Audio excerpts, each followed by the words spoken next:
Just when I was wondering what was going on, Manager Michael walked briskly up to me, patted me on the shoulder, and said, "Good job, Charles. You're fired as of today." With that, I was unceremoniously kicked out of the company I had worked at for 20 years. "Long time no see, President Smith," I said, trying to lighten the mood. "Actually, I was just fired a moment ago." President Smith was momentarily speechless at my words. "What about the patent? The company will go bankrupt without my patent." But since I was fired, all I could do was laugh at the dumbfounded voice from President Smith. "My name is Charles Jones. I am a 45-year-old office worker. Originally, I worked at a maintenance shop, but about 20 years ago, I became friends with someone I met at a seminar. Thanks to that connection, I joined the same company as him. I have always liked assembling machines and inventing things, so getting into the product development department was a stroke of good fortune." The person I met at the seminar held a respectable position at a major company, and it was thanks to his introduction that I was able to join the company. Normally, with my level of education, I wouldn't have met the standards to even apply for a job there. I worked tirelessly for 20 years, grateful to him. I built good relationships with other employees in the product development department, and eventually I became the team leader. Once that happened, everyone started consulting me on various matters, and we could tackle more groundbreaking and large-scale projects as a result of our teamwork. Some products won design awards, and we created hit products representing the company. As long as those product lines exist, the company will be secure. I am proud of creating such products, and the employees also gained confidence. However, dark clouds loomed. One day, the manager changed due to staffing changes. Previously, we had a kind manager who listened to us, but the new manager, Michael, was very arrogant. He was uninterested in our research and development, focusing only on the profits generated. He forced us to develop only such products, yelled when development stalled, and made us work overtime until we caught up. Our once bright workplace had turned into hell. Thus, my conflict with Manager Michael began. I sought daily to improve our operations, but he would shut me down, saying, "If you have time to talk, you should work." Even when told to work, most of my new product development presentations were ignored, and meaningless improvements were demanded. If the proposal was accepted and moved towards production, we were rushed to complete it with absurd instructions and forced to work overtime until it was done. When the product was finally released and passed inspection, all the achievements and credit went to the manager. I would find my name, and everything else on the proposal changed. As a result, employee motivation plummeted, and some started to leave the company, saying they couldn't take it anymore. Currently, the only ones left are those who can't quit immediately because of their livelihoods or families. Knowing that quitting isn't an option for us, the manager worked us even harder. Overtime became the norm, and we were made to handle even the manager's tasks. The manager would just use us and leave instructions to finish all remaining work by the end of the day, leaving at his regular time. We struggled to handle the massive workload with the reduced staff. I asked the manager to increase the staff, but of course, he ignored my request. "Only the weak ones quit. The rest should cover for them," he said. He had no interest in development work and wouldn't get involved or help. The only saving grace was that the manager didn't interfere with development work. However, we were constantly required to produce high-quality products and proposals. The fact that our hard work was always taken away caused us quiet despair, as we were simply exploited, watching the employees become more worn out each day. I wondered what I should do. At this rate, the product development department would fall apart. Everyone's skills are high. Honestly, they could thrive at another company. However, finding a new job takes time, and voluntary resignation means a reduced severance package. I doubt the manager would let us resign easily, and that fear led to resignation among the employees. Certainly, we were getting paid, but considering the overtime, it wasn't worth it. Despite exceeding the prescribed work hours, the manager seemed to cover up this fact. Talking directly to the higher-ups might be the only option, but I'd prefer that as a last resort. I have a lot to say about the manager, but I care about this company and don't want to damage its reputation. Does he want to turn his company into an evil corporation with all this unpaid overtime? If such rumors spread because of one manager's actions, the company would take a huge hit. It wouldn't just be a problem for the product development department. In some cases, the company could suffer greatly, and many people could lose their jobs. How did someone like that become a manager?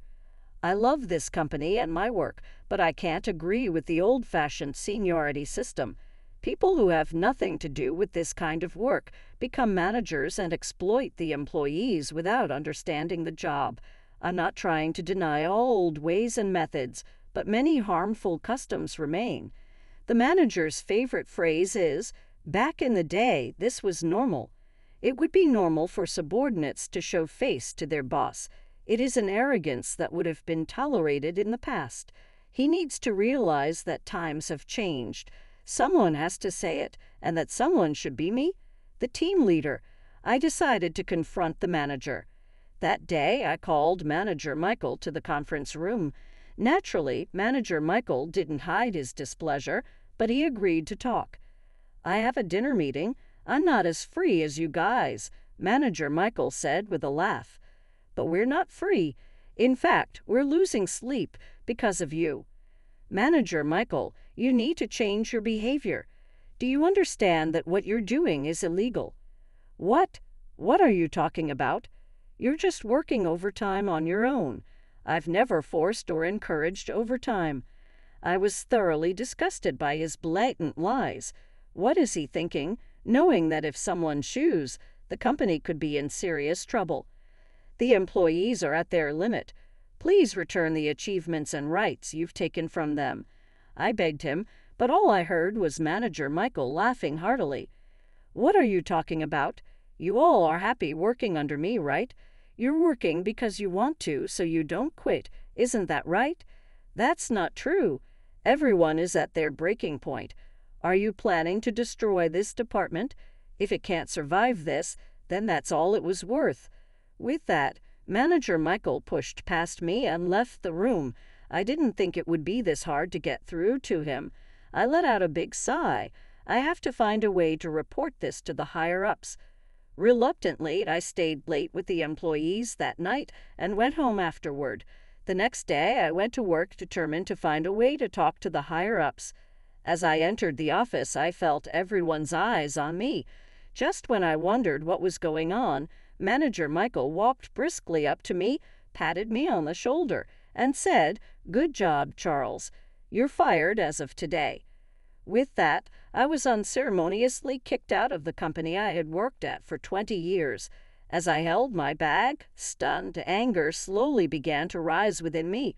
I took out my cell phone and called a certain number. "It's been a while, Charles. It's rare to get a call from you."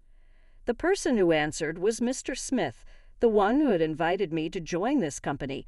I should tell him the details of what happened. "Long time no see, President Smith. Actually, I was just fired a moment ago." President Smith was momentarily speechless at my words. "What about the patent?" "The company will go bankrupt without my patent, but since I'm fired, goodbye." All I could do was laugh. I heard a dumbfounded voice from President Smith. After that, I quickly returned to the company I had just left. President Smith had called me to his office. "What exactly is going on? Can you explain?" Sitting across from him on the sofa, I took a sip of the tea offered to me. "President Smith, what were you thinking when you made Manager Michael the head of the product development department?" "It's true that I approved it, but I didn't see any problems. Was it because of the seniority system?" At my words, President Smith said, "Well, it is customary. If there are no particular issues, we promote." Was he really a person with no issues? What exactly happened in the product development department? President Smith's face turned serious at my question. Then I reported in detail everything that had happened. The president listened quietly to my words without interrupting. When I finished speaking, he slowly slumped down. I had no idea it had come to this. I'm truly sorry. It's not just your fault. Well, yes, you do bear some responsibility. That's right. As the president of this company, I am responsible for the actions of my employees. President Smith sighed and slumped his shoulders. The fact that this happened under my leadership shows a lack of control. And to fire you? Yes, indeed. Maybe he acted out of emotion without knowing about my patent, but it was very reckless. I said in a tone of exasperation, Manager Michael probably fired me to set an example, but I've been involved in product development in this company for 20 years and hold many patents. If I leave, the loss would be immense, especially if I join a rival company. It would be disastrous. Manager Michael has recklessly endangered his own company. His actions are so immature and thoughtless that they give me a headache. However, President Smith seemed to have a different perspective than I did. Indeed, since Michael became a manager, performance has improved, but there haven't been any extreme reports of success. Then, looking me in the eyes, President Smith continued, On the contrary, there have been complaints about high turnover since he became a manager. This is the first I've heard about the overtime and proposal theft. It's true that the high turnover rate would be noticed by the HR department, but what happened to the proposals and awards that Manager Michael monopolized? The company procedures ensure that bonuses and awards go to the proposers, not Manager Michael. But you haven't received them, correct? I nodded firmly. Yes, if they had received those, many employees might not have quit. Young and talented employees couldn't endure this environment and left the company. That is a significant loss. Factional disputes are such a problem. What do you mean? I asked, seeking clarity on President Smith's words. When President Smith took his position, there was a faction dispute with another potential president. The upper management was split, and the atmosphere was tense. Manager Michael belonged to the faction of President Smith's rival. When President Smith was appointed CEO, his rival left the company. I didn't have much connection with upper management, so I didn't know about such conflicts within the company. Well, I might have heard rumors, but I didn't pay attention or get involved. I was just happy that my benefactor became the president. President Smith, do you think that factional dispute is still affecting things? Probably. My rival left the company and is now working for a competitor. His words made me realize something. The people who left probably joined the rival company. I see, so that's why. Manager Michael is connected with the other company. He's not the only one. Several people in positions must be involved, keeping this from reaching my ears. It's strange that such blatant misconduct wasn't reported to upper management. Someone is manipulating and hiding information. They're probably connected to the rival company, trying to bring us down from the inside. It's a betrayal of our company. But why would someone in a managerial position act this way? Probably because they have arrangements to rejoin the rival company with good positions if our company goes bankrupt. No way. If our company goes bankrupt, many people will lose their jobs. Subcontractors will be affected too. Yet, using such sneaky and cowardly tactics to destroy the company and only guarantee stable jobs for those who helped is just too cruel.